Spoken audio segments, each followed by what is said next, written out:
ನೋಡಿ, ಸೂಪರ್ ಆಗಿರುವಂತಹ ರುಚಿಕರವಾಗಿರುವಂತಹ ಶುಂಠಿ ಬಾತ್ ರೆಡಿಯಾಗಿದೆ.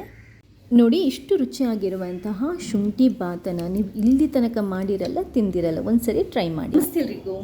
ಎಲ್ರಿಗೂ ದಸರಾ ಹಬ್ಬದ ಹಾರ್ದಿಕ ಶುಭಾಶಯಗಳು. ಹಬ್ಬನ ತುಂಬಾ ಚೆನ್ನಾಗಿ ಎಂಜಾಯ್ ಮಾಡಿ.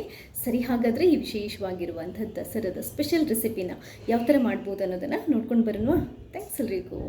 ಈ ಶುಂಠಿ ಬಾತ್ ಅಥವಾ ಶುಂಠಿ ಪೊಂಗಲನ್ನು ಮಾಡೋದಕ್ಕೆ ನಾನು 1 ಬೌಲಷ್ಟು ದೋಸೆ ರೈಸನ್ನು ತೊಗೊಂಡಿದ್ದೇನೆ. ಮೀಲ್ಸ್ ರೈಸು ತೊಗೋಬೋದು, ಬಟ್ ಅದು ಬೇಗ ಬೇಯಲ್ಲ.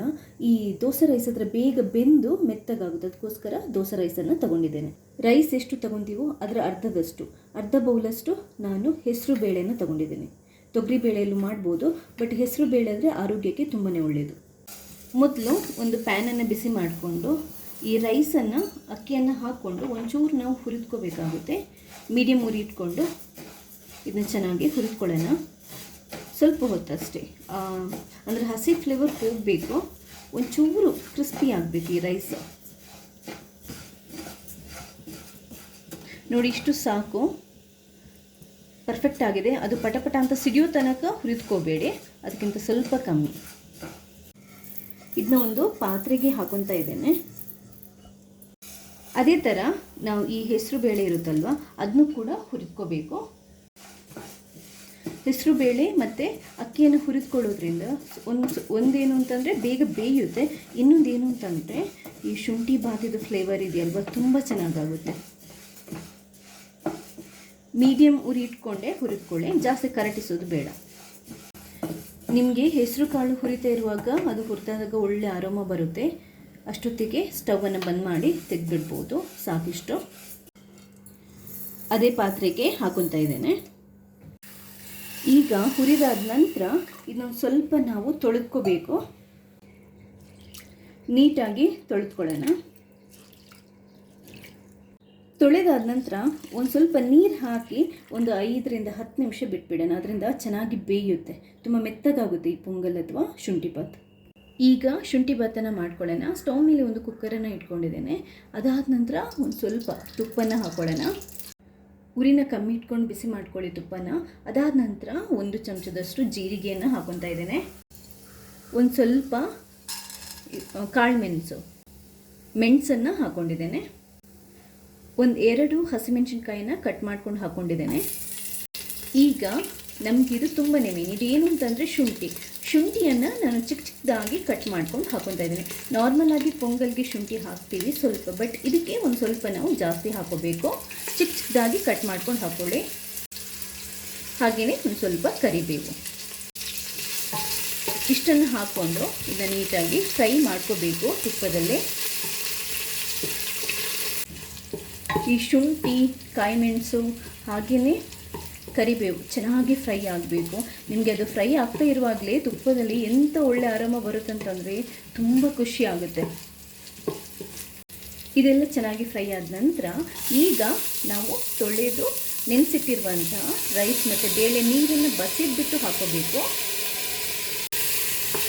ಮತ್ತೊಂದು ಸರಿ ಚೆನ್ನಾಗಿ ಮಿಕ್ಸ್ ಮಾಡ್ಕೊಳ್ಳಿ. 1 ನಿಮಿಷ ತುಪ್ಪದಲ್ಲಿ ಇದನ್ನ ಮಿಕ್ಸ್ ಮಾಡ್ತಾ ಫ್ರೈ ಮಾಡ್ಕೋಬೇಕು. ಅವಾಗ ಚೆನ್ನಾಗಿರುತ್ತೆ ಫ್ಲೇವರ್ ತುಂಬ, ಮತ್ತು ಬೇಗ ಬೇಯುತ್ತೆ. ಈಗ ನಾವು ನೀರನ್ನು ಹಾಕೋಬೇಕು.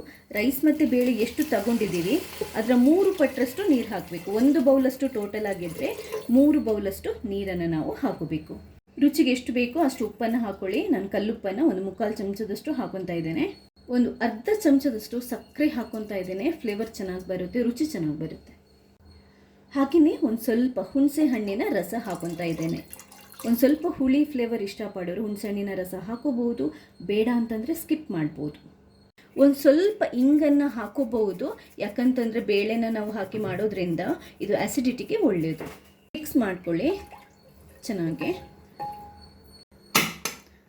ವಿಷಲ್ ಮುಚ್ಚಿಟ್ಬಿಟ್ಟು, ಅಂದರೆ ಈ ಕುಕ್ಕರನ್ನು ಮುಚ್ಚಿಟ್ಬಿಟ್ಟು 3 ರಿಂದ 4 ವಿಷಲ್ ಹಾಕಿಸ್ಬೇಕು. ತುಂಬ ಚೆನ್ನಾಗಿ ಬೇಯಬೇಕು. ಪೊಂಗಲ್ ತುಂಬ ಮೆತ್ತಗಾಗಬೇಕು, ಆವಾಗಲೇ ಚೆನ್ನಾಗಿ ಬರೋದು. ಬೇಯಲಿ ಇದೀಗ. ನೋಡಿ, ಪ್ರೆಷರ್ ಹೋದ ನಂತರ ಓಪನ್ ಮಾಡ್ತಾ ಇದ್ದೀನಿ. ಪರ್ಫೆಕ್ಟಾಗಿ ಬಂದಿದೆ ನೋಡಿ.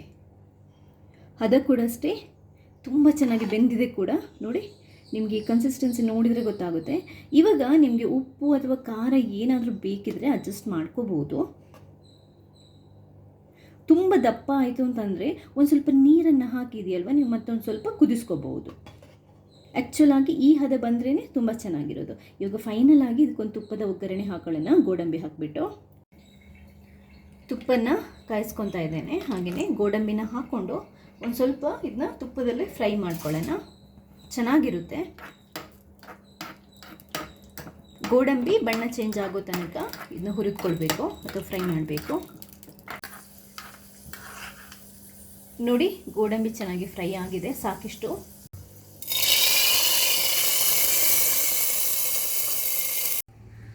ನೋಡಿ, ಸೂಪರ್ ಆಗಿರುವಂತಹ ರುಚಿಕರವಾಗಿರುವಂತಹ ಶುಂಠಿ ಬಾತ್ ರೆಡಿಯಾಗಿದೆ. ನೋಡಿದರೆ ನನಗೆ ಗೊತ್ತಾಗುತ್ತೆ ನಿಮಗೆ ಎಷ್ಟು ಚೆನ್ನಾಗಿ ಬಂದಿದೆ ಅಂತ. ಒಗ್ಗರಣೆ ಹಾಕಿದ ನಂತರ ಒಂದ್ಸರಿ ಮಿಕ್ಸ್ ಮಾಡ್ಕೊಳ್ಳಿ. ಇಷ್ಟೇ ನೋಡಿ, ತುಂಬಾ ಸುಲಭವಾಗಿ ಯಾವುದೇ ಪ್ರಿಪ್ರೇಷನ್ ಇಲ್ಲದೆ ಕಮ್ಮಿ ಇಂಗ್ರೀಡಿಯೆಂಟಲ್ಲೇ ಈ ಬ್ರೇಕ್ಫಾಸ್ಟನ್ನು ಮಾಡ್ಬೋದು. ಆರೋಗ್ಯಕ್ಕೆ ತುಂಬ ಒಳ್ಳೆಯದು ಕೂಡ. ಒಂದ್ಸರಿ ನೀವು ಈ ರೆಸಿಪಿನ ಟ್ರೈ ಮಾಡಿ, ಮರೆಯದೆ ನನಗೆ ನಿಮ್ಮ ಫೀಡ್ಬ್ಯಾಕ್ನ ತಿಳಿಸಿ. ಥ್ಯಾಂಕ್ಸ್ ಎಲ್ರಿಗೂ.